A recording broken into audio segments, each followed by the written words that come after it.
Hey everybody, it's Mariana with 3 Peaks Classroom. I am a grade 3 and grade 4 teacher here in Alberta, Canada, and I love to make helpful YouTube videos for other teachers just like you.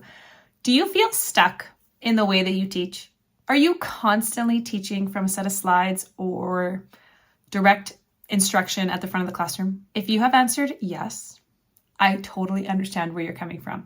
And in today's episode, I want to teach you a phrase that I have used in my career that has completely changed the way that I approach teaching different subjects in my classroom. A major teaching shift in my mentality that I made years ago when I started to feel stuck, when I started to feel like the kids weren't as engaged as before, or I was becoming too reliant on slides or too reliant on just standing at the front of the class and teaching. The major shift that I made was, when in doubt, do stations throughout. Implementing small group stations in the class offers such a variety of benefits for both the students and the teacher as well. So I want to list some benefits to you about why doing stations in the classroom or rotations in many subjects is beneficial. And then at the end of the episode, I actually want to go through a planning process of how you can take any lesson, any subject, and slot 5 stations and have a successful time rotating through all 5. All right. Reason number 1 why I think stations are so important in any subject, science, social, math, language arts, whatever it is that you are able to provide individualized support. When you meet with a small group of students beforehand, if you've been planned, like I want to make sure I pull these 5 kids because I know they are still struggling in this math concept.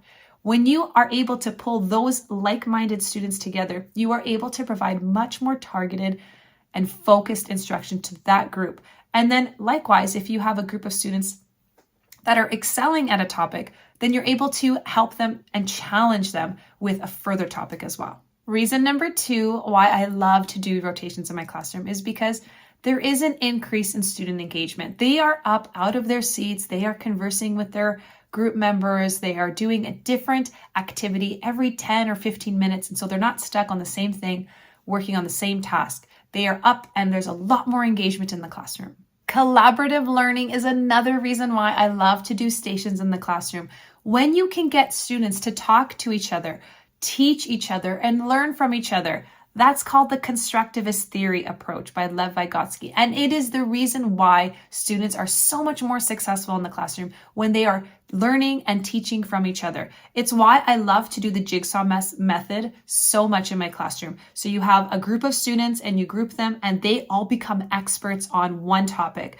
They all research and they all are talking about it and they're all getting excited about that one topic. And then you break them off. And so this person goes into this group, this person goes into this group, and likewise. So then when you bring those kids together, you have 5 experts, 5 different experts, and it's their responsibility to teach the other students about their topic of expertise. Once they have that responsibility on them and they have to explain it to their peers, they understand the topic a lot more, but now their students are learning from them as well. Reason number 4 why stations work so well to teach a concept is because the variety of stations that you have speaks to the variety of instruction or input that the kids are going to receive.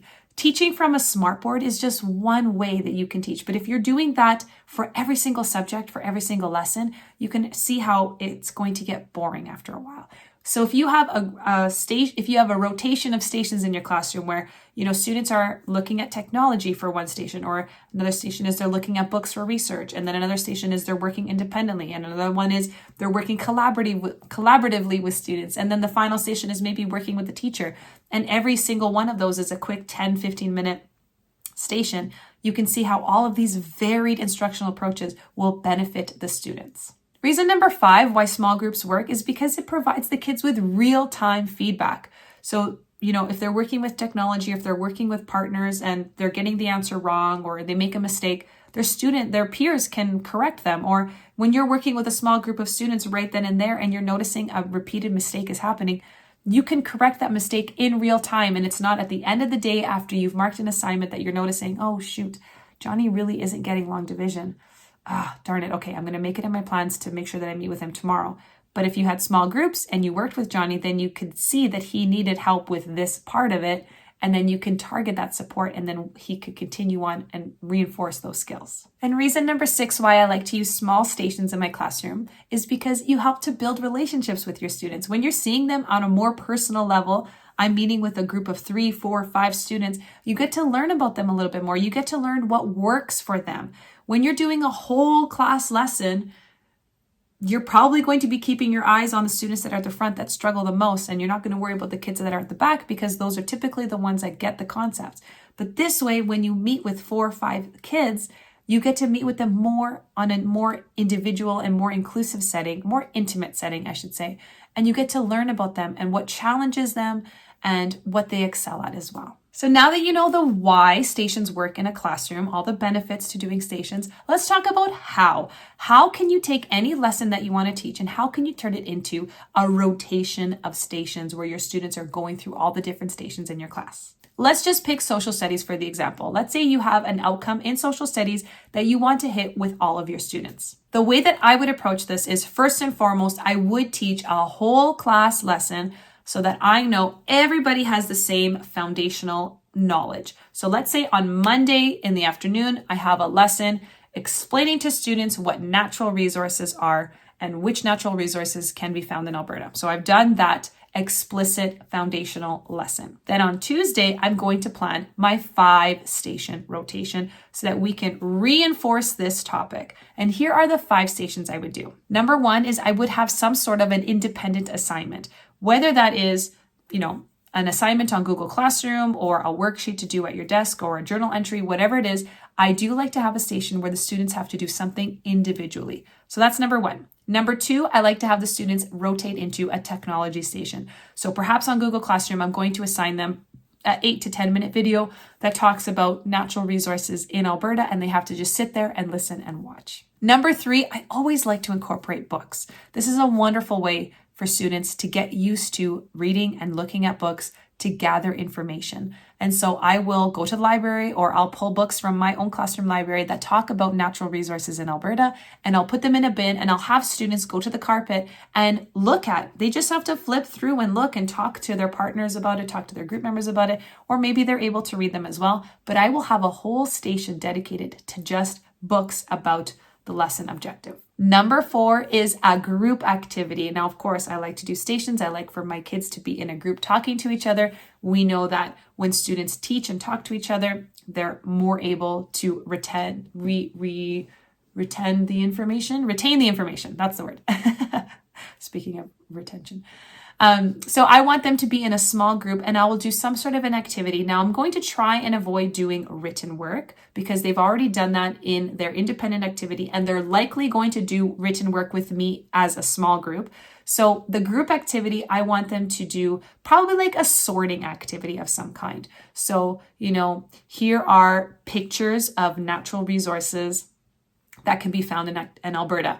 Can you sort them into, can you sort them into what kind of processed material they could turn into? Or can you put these on a map of Alberta of where you would be likely to find these natural resources as well? So some sort of a group activity that doesn't require a lot of writing, some sort of a game or sorting or matching activity. You could even do something like match the definition to the picture or something like that. Station number 5 is the station that you want to meet with your small groups. And this is your chance to check in with your students. How are they doing? Who's struggling the most with this concept? You can group them if you want based on who you think would struggle the most with the concept, or you could have the groups completely random for the first rotation, for the first day of rotations, I should say. And then after you meet with all of your students, you'll have a better idea of who is understanding the concept and who needs more support in understanding the concept. So there you have it. Those are the 5 kinds of stations that I like to have in my classroom, regardless of what the topic is. Now, this is assuming that you have like an hour for your lesson.